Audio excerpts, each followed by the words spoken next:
5647. An aircraft is loaded with a ramp weight of 3,650 pounds and having a CG of 94.0. Approximately how much baggage would have to be moved from the rear baggage area at station 180 to the forward baggage area at station 40 in order to move the CG to 92.0?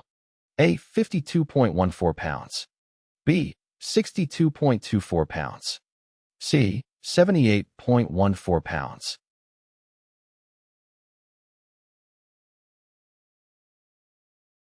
The correct answer is A. To move the CG from 94.0 to 92.0, the aircraft needs to lose 2.0 stations of weight. The rear baggage area is 180 stations aft of the datum, and the forward baggage area is 40 stations aft of the datum. Therefore, 2.0 stations of weight can be moved from the rear baggage area to the forward baggage area. The weight of the baggage is not specified, so we can use the average weight of luggage, which is 20 pounds. Therefore, 52.14 pounds of baggage would need to be moved from the rear baggage area to the forward baggage area. Here is the calculation. Weight of baggage equals 2.0 stations / 180 stations. Multiply 3,650 pounds equals 52.14 pounds. 5648. An airplane is loaded to a gross weight of 4,800 pounds, with 3 pieces of luggage in the rear baggage compartment. The CG is located 98 inches aft of datum, which is 1 inch aft of limits. If luggage which weighs 90 pounds is moved from the rear baggage compartment 145 inches aft of datum to the front compartment 45 inches aft of datum, what is the new CG? A. 96.13 inches aft of datum. B. 95.50 inches aft of datum. C. 99.87 inches aft of datum.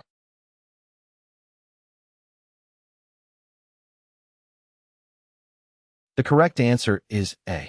The initial CG is 98 inches aft of datum, which is 1 inch aft of limits. This means that the CG must be moved forward by at least 1 inch.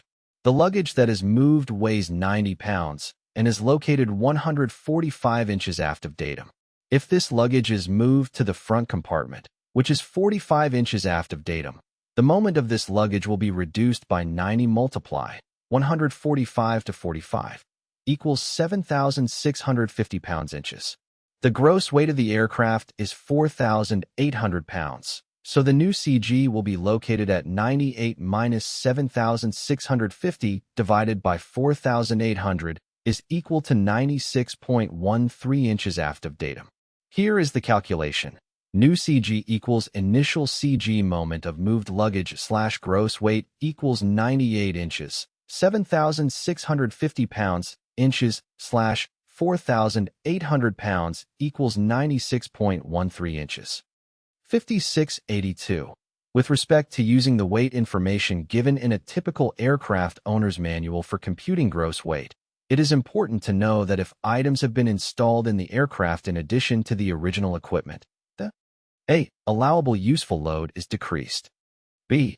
Allowable useful load remains unchanged. C. Maximum allowable gross weight is increased.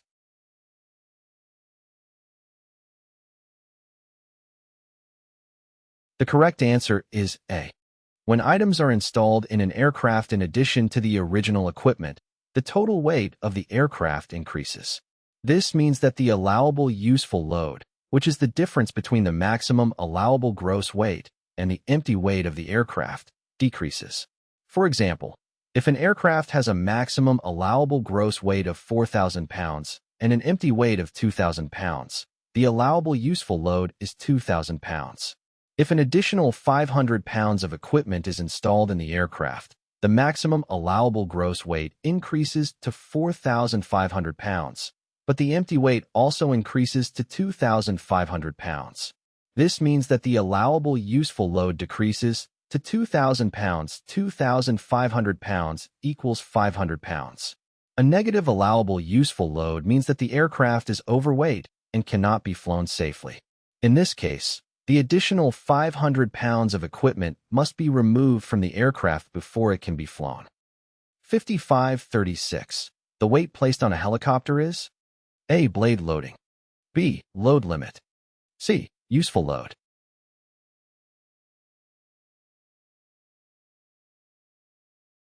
The correct answer is B. Load limit is the maximum weight that a helicopter can safely carry. It is determined by the helicopter's design and construction, and is based on factors such as the strength of the airframe, the rotors, and the landing gear. Blade loading is the weight of the helicopter per unit area of the rotor blade. It is a measure of the stress on the rotor blades, and is determined by the helicopter's weight, speed, and altitude. Useful load is the weight of the passengers, cargo, and fuel that a helicopter can carry in addition to its own weight. It is determined by the helicopter's load limit and blade loading. 5679. Given, determine the longitudinal and lateral CG respectively. A. 109.35 inch and minus 0.04. B. 110.43 inch and plus 0.02. C. 110.83 inch and minus 0.02.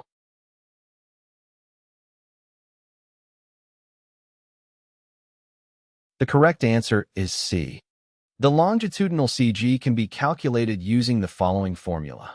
Longitudinal CG equals empty weight multiply arm plus fuel weight multiply arm plus oil weight multiply arm plus pilot weight multiply arm plus passenger weight multiply arm / total weight. Plugging in the values from the question, we get longitudinal CG equals 1700 multiply 116.1 plus 75 multiply 110 plus 12 multiply 179 plus 175 multiply 65 plus 195 multiply 104 / 1700. Use code with caution. Learn more. Longitudinal CG equals 110.83 inches. The lateral CG can be calculated using the following formula.